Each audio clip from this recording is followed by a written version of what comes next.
नमस्कार दोस्तों, मेरा नाम सुरेश है और लास्ट वीडियो में हमने सीखा था कि हम विंडोज़ 11 में लारावेल 10 कैसे इंस्टॉल करें और बेसिक ऑथेंटिकेशन बनाई थी हमने उसमें। तो अभी हम इसमें इस वीडियो में हम देखेंगे, हम लारावेल की डायरेक्टरी स्ट्रक्चर के बारे में थोड़ी बातें करेंगे और देखेंगे कि वो उसमें क्या क्या क्या फोल्डर हैं और वो किस किस काम आते हैं, मॉडल्स कहाँ हैं, कंट्रोलर्स कहाँ हैं, व्यूज़ वगैरह। तो सबसे पहले मैं अपना प्रोजेक्ट ओपन कर लेता हूँ। तो मैं जाता हूँ अपनी डायरेक्टरी में जहाँ पे प्रोजेक्ट क्रिएट किया था और मैं लिखता हूँ कोड और यूट्यूब ट्यूटोरियल मेरे प्रोजेक्ट का नाम और एंटर करता हूँ। तो ये प्रोजेक्ट ओपन हो गया है। ठीक है, तो यहाँ हम देखते हैं कि यहाँ काफ़ी सारे फोल्डर्स बने हुए हैं। तो इन सब का क्या काम है और ये इतने फोल्डर्स क्यों हैं? ये है ऐप ऐप फोल्डर है। ऐप फोल्डर में एक कंसोल का फोल्डर है, कंसोल में कर्नल डॉट पीएचपी है। तो बेसिकली बिगिनर्स के लिए ये सब फोल्डर यूज नहीं होंगे, फिर भी मैं इनका वर्क बता देता हूँ कि क्या क्या है। बट ये याद करने की ज़रूरत नहीं है, जब इसका काम पड़ेगा तो ये आप एक दो बार इसमें काम करोगे कुछ, तो ये आपको अपने आप सब कुछ पता लग जाएगा। अभी मैं सिर्फ बेसिक डिटेल्स बता देता हूँ क्या क्या है और कौन से फोल्डर्स या फाइल्स बिगनर्स के लिए ज़रूरी हैं वो भी बता देता हूँ। तो ये कर्नल डॉट पीएचपी है। इसमें कंसोल में कर्नल डॉट पीएचपी है, तो इसमें हम कुछ अपनी कमांड्स वगैरह क्रिएट कर सकते हैं। जैसे कि लारावेल को रन करने के लिए पीएचपी आर्टिजन सर्व कमांड यूज होती है। तो वो एक प्री डिफाइंड कमांड है, लेकिन अगर हम अपनी कोई कमांड, कस्टम कमांड बनाना चाहते हैं तो वो हम यहाँ पे मेंशन कर सकते हैं। या फिर हम कोई शेड्यूलर वगैरह यूज करते हैं। ये सब एडवांस की चीज़ें हैं, तो जब आप इस पे काम करोगे तो आपको पता लग जाएगा। ठीक है, और एक्सेप्शंस हैं जो हमारे एरर हैंडलर और कुछ और उससे रिलेटेड और भी चीज़ें हम यहाँ पे मेंशन कर सकते हैं। मेन फोल्डर होता है बिगनर्स के लिए HTTP फोल्डर और इसके अंदर कंट्रोलर। तो जैसे कि आप लोगों को पता है कि लारावेल एक MVC फ्रेमवर्क है। तो MVC में जो मॉडल व्यू कंट्रोलर में जो कंट्रोलर्स होते हैं वो यहाँ पे होते हैं। तो पिछली वीडियो में हमने ऑथेंटिकेशन बनाया था, तो ये ऑथेंटिकेशन के सारे कंट्रोलर्स यहाँ पे ऑटोमेटिकली क्रिएट हो गए थे। हम यहाँ पे कस्टम कंट्रोलर्स भी बना सकते हैं कमांड लाइन के थ्रू या मैनुअली फाइल क्रिएट करके। तो बिगनर्स के लिए ये एक मेन फोल्डर होता है। जैसे कि यहाँ पे एक होम कंट्रोलर भी कल हमारी लास्ट वीडियो में बना था। तो यहाँ पे ये देख सकते हैं आप कि ये नेम स्पेस और पैकेज और ये क्लास बनी हुई है और यहाँ पे हमने फंक्शंस बनाए हुए हैं। तो उसके बाद ये है मिडलवेयर। मिडलवेयर एक तरह से एक बैरियर का काम करते हैं कि हमने कोई मिडलवेयर बना दिया और उसको हमने राउट्स में इम्प्लीमेंट किया, तो वो पहले जो भी रिक्वेस्ट जाएगी वो पहले मिडलवेयर को क्रॉस करेगी। अगर वो पास होती है तभी आगे जा सकती है, अदरवाइज वो वहीं पे स्टॉप कर सकते हैं या हम उसमें कुछ मॉडिफिकेशन कर सकते हैं। तो ये काम होता है मिडलवेयर का। ये भी थोड़ा एडवांस लेवल का है, तो बिगनर्स के लिए अभी तो इसकी ज़रूरत नहीं है। उसके बाद एक कर्नल डॉट पीएचपी ये भी है। तो हम अगर कोई कस्टम मिडलवेयर वगैरह बनाते हैं तो वो हम यहाँ पे मेंशन करते हैं। जैसे कि ये प्री डिफाइंड ऑलरेडी बने हुए हैं, ये मेंशन है, लेकिन हम खुद कस्टम बनाते हैं मिडलवेयर तो वो हम यहाँ पे डिफाइन करते हैं। और उसके बाद ये है मॉडल्स का फोल्डर। तो ये भी बिगिनर्स के लिए मेन फोल्डर है। मेन यहाँ पे डाटाबेस के टेबल्स से रिलेटेड सभी मॉडल्स वगैरह बनते हैं। तो डाटाबेस का जैसे एक यूजर टेबल बना था जो इसमें हमने रजिस्टर और लॉगिन किया था, तो अब उसका कोई भी काम है तो वो यूजर टेबल से हम यहाँ इस मॉडल से करा सकते हैं। तो हमें रॉ क्वेरी लिखने की ज़रूरत नहीं है, हम सब कुछ यूजर्स मॉडल से करा सकते हैं। हम रॉ क्वेरीज भी लिख सकते हैं, बट सही वे है कि हम मॉडल से ही काम करें। ये हैं प्रोवाइडर, ये कुछ सर्विस प्रोवाइडर होते हैं, ये भी एडवांस लेवल की चीज़ें हैं।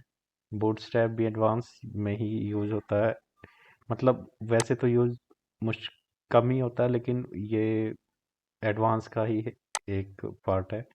कॉन्फ़िग में हम कुछ चेंजेस कर सकते हैं, बट इसका भी बिगनर लेवल पे कोई वर्क नहीं है। डाटाबेस में एक माइग्रेशन का है, जिसमें हम टेबल्स वगैरह की माइग्रेशन बनाते हैं, तो वो यहाँ पे आता है। और कुछ हमें रॉ डाटा ऐड करना होता है, और तो वो हम सीडर्स में उसकी सीड फाइल बना सकते हैं। इसके अलावा नोड मॉड्यूल्स में जो हम npm इंस्टॉल करते हैं, तो नोड जेएस के पैकेजेस वगैरह की फाइल्स इंस्टॉल होती हैं। पब्लिक फोल्डर में जो index.php होती है, सबसे पहले यही फाइल रन होती है। तो ये, बट इसमें चेंजेस करने की कोई ज़रूरत नहीं है, क्योंकि ये सब कुछ सेटअप करके पहले से ही दिया हुआ है। और जैसे हम अगर इसको प्रोजेक्ट को सर्वर पे अपलोड करते हैं, तब हमें इस का पाथ एक्सेस करना होता है। बाकी तो robots.txt फाइल है, तो ये एसईओ से रिलेटेड कुछ काम करती है। एच टी एक्सेस है तो हमारे सर्वर पर कुछ यूआरएल्स वगैरह को रीराइट करने के लिए यूज होती है। और इसके बाद रिसोर्सेज, ये भी एक मेन फोल्डर है जो मॉडल व्यू कंट्रोलर में व्यूज, यहाँ पे व्यू से रिलेटेड सब कुछ यहाँ पे रखते हैं लारावेल में।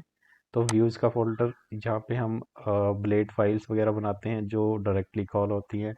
इसके अंदर हमें जो भी जेएस या सीएसएस के लिंक्स वगैरह लगाने हैं, तो उनकी फाइल्स हम यहाँ रख सकते हैं।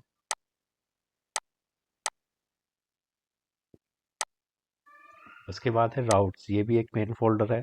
यहाँ पे अभी आपको 4 फाइलें दिख रही हैं: api.php, web.php, कंसोल और चैनल्स।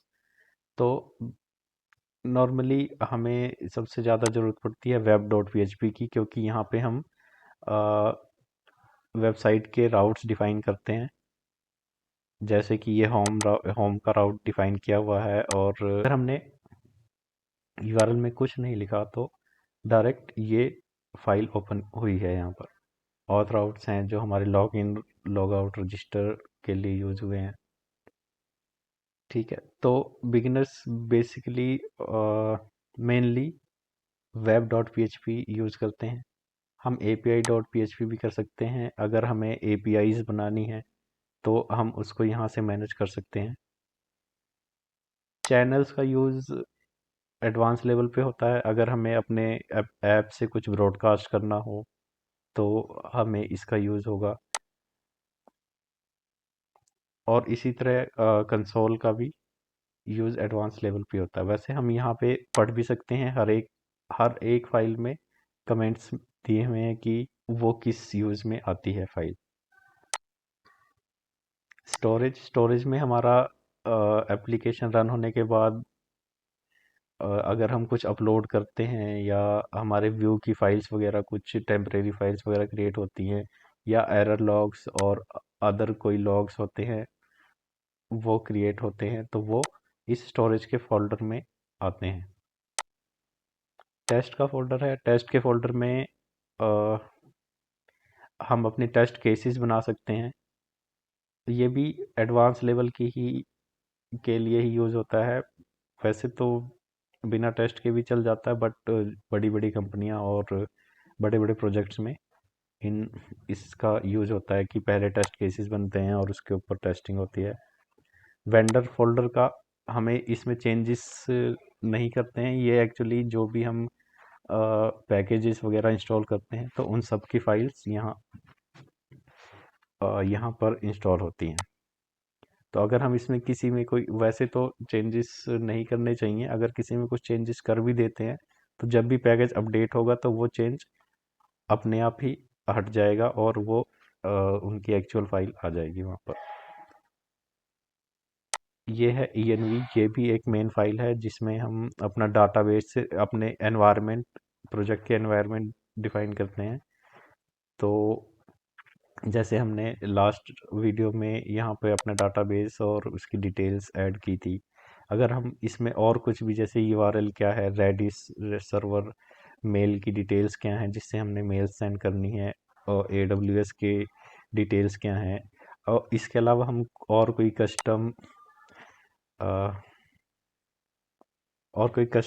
एनवायरनमेंट भी बना सकते हैं,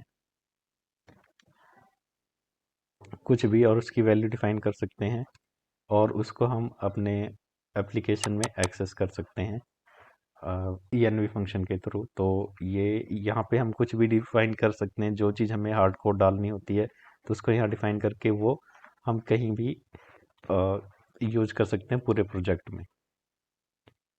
तो ये थोड़ी गिट से रिलेटेड फाइल्स हैं। कंपोजर डॉट जेसन होता है जहाँ पे हम अपने पैकेजेस लारावेल में जो भी पैकेजेस वगैरह यूज़ करते हैं वो जो डेवलपमेंट के लिए यूज होते हैं वो, और जो प्रोडक्शन के लिए यूज होते हैं वो पैकेजेस यहाँ पे मेंशन करते हैं। और ऑटो लोड फाइल की प्रोजेक्ट स्टार्ट होते ही क्या फाइल्स लोड होनी चाहिए, और इस तरह के बाकी स्क्रिप्ट्स वगैरह यहाँ पे मेंशन होती हैं। ये लॉग फाइल तो कंपाइल होने के बाद, इंस्टॉल होने के बाद जनरेट होती है ऑटोमेटिकली। पैकेजेशन में हमें, अगर हम जेएस फ्रेमवर्क या किसी और चीज़ के साथ काम कर रहे हैं और उसके लिए कुछ रिक्वायरमेंट है तो किसी पैकेज की, तो वो यहाँ पे, या उनकी स्क्रिप्ट्स वगैरह यहाँ पे मेंशन कर सकते हैं, पैकेजेस यहाँ पे मेंशन कर सकते हैं और वो इंस्टॉल होती है npm इंस्टॉल से। readme.md है जहाँ पे हम प्रोजेक्ट की डिटेल, कुछ इंफॉर्मेशन ऐड कर सकते हैं जिससे जो और कोई इसको एक्सेस करे तो उसे ये सब कुछ दिख जाए, समझ में आ जाए क्या स्ट्रक्चर है, क्या हमने बनाया है। ये है कॉन्फ़िग फाइल। अगर हम जेएस फ्रेमवर्क के साथ काम करते हैं तो ये कॉन्फ़िग फाइल यूज होती है। तो ये इसका डायरेक्टरी स्ट्रक्चर था। तो मैं उम्मीद करता हूँ कि ये वीडियो आपको अच्छा लगा होगा। अगर अच्छा लगा तो प्लीज़ लाइक कर सकते हैं आप, और आपको अगर लगता है कि इसमें कुछ गलती रह गई या मैंने कुछ गलत इन्फॉर्मेशन दी तो उसके लिए आप कमेंट भी कर सकते हैं। वीडियो देखने के लिए धन्यवाद। मिलते हैं अगले वीडियो में।